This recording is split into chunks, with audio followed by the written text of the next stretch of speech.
On April 18, 1956, Thomas Edward Williams died at the age of 93. His obituary recorded a massive outcome for a single family line. Thomas left behind 136 living descendants, a network of survivors ranging from his own children to 49 great-great-grandchildren. This demographic outcome stands in contrast to the era of his birth, a time when the Williams family was repeatedly threatened by disease and high mortality rates. This chart tracks the family back through time. The wide top represents those 136 descendants in 1956, but the line narrows to a sharp bottleneck point in the 1860s before tracing a single path back to the colonial settlers of the 1640s. Thomas's life provided the continuity needed to carry this colonial bloodline through the 19th century and into the mid-20th. This journey began in the late spring of 1862 in the rural pinelands of the southward section of Howell Township. 3 months after Thomas was born, his father and uncles joined the thousands of men marching south to fight in the American Civil War. They were members of Company K in the 29th New Jersey Volunteer Infantry, a unit comprised of men drawn almost entirely from Monmouth County. Thomas carried the name of his uncle, Thomas E. Williams, who died of disease in the military camps before the regiment finished its term of service. His namesake was returned to Howell and buried in the family's rural plot in the Southard churchyard. While Thomas's father survived the heavy Confederate artillery fire at Fredericksburg and returned home, the family was left to manage the significant loss of several members during the conflict. Growing up as a namesake for a fallen soldier meant Thomas was a living connection to the family's recent wartime tragedy. This map shows the 17.77-acre perimeter of the family's 1788 Metedeconk homestead. These boundaries defined the physical world of Thomas's childhood. Thomas completed his education through the 8th grade at the local schoolhouse, built in 1873. To track how Thomas moved beyond these boundaries, we can use the evidentiary synthesis, cross-referencing primary documents like the decennial U.S. federal census.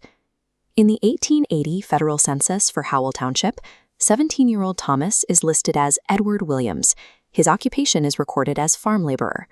At 17, Thomas was working alongside his father on the same land his ancestors had farmed for generations. This life was closely tied to the local community. The Southard Methodist Episcopal Churchyard was built on land directly bordering the family farm.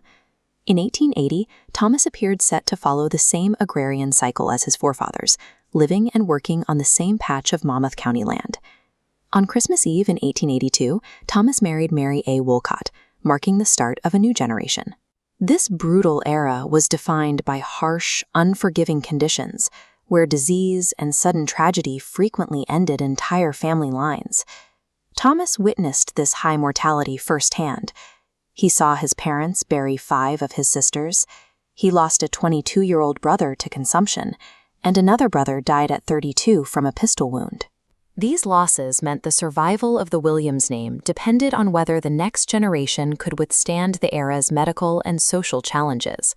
Thomas and Mary succeeded by bringing 10 children into the world, creating the biological foundation for the family's 20th century expansion. This massive immediate family provided a buffer against the era's high mortality, ensuring the Williams lineage would continue. Economic survival required the family to adapt to a changing New Jersey landscape. In 1898, Thomas made his first major move by purchasing the Cook Farm on Church Road. Local newspapers from the time described Thomas physically moving a house to alter his new property, a common practice in a period of shifting land use. By the 1900 census, Thomas's records show a significant change in how he earned his living. At 35, he was no longer listed as a farmer, but as a teamster. This meant he was responsible for hauling freight with draft animals. This shift shows Thomas moving away from subsistence farming and into the logistical network of a modernizing state. By the 1930 census, he had relocated to an urbanized home in Lakewood, valued at $2,000. His records show a final transformation at age 66. He is listed as a tinsmith working in a sheet metal shop. Thomas's career, moving from farm labor to teamster to tinsmith, follows the broader economic industrialization of the United States. To verify this history, we have to confirm that the farm labor in 1880 Howell is the same man listed as a tinsmith in 1930 Lakewood. Historians verify identity by looking at family clusters.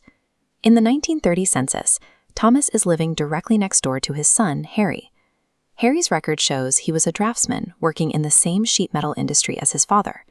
A significant piece of the evidentiary chain is the 1937 probate will of Thomas's father, Daniel, who was known locally as Uncle Dan.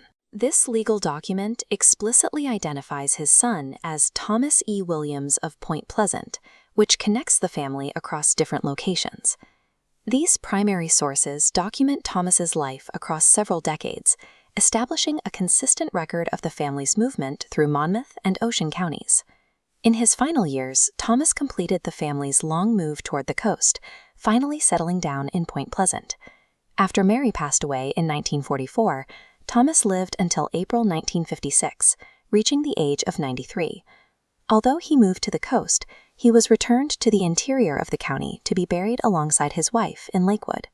The 136 survivors represent the successful navigation of a family line through a century defined by war, disease, and economic change.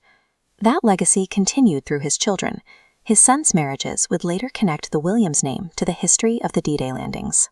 Thomas Edward Williams survived the volatility of the 19th century, his 93 years allowing him to anchor his family's colonial legacy into the modern era.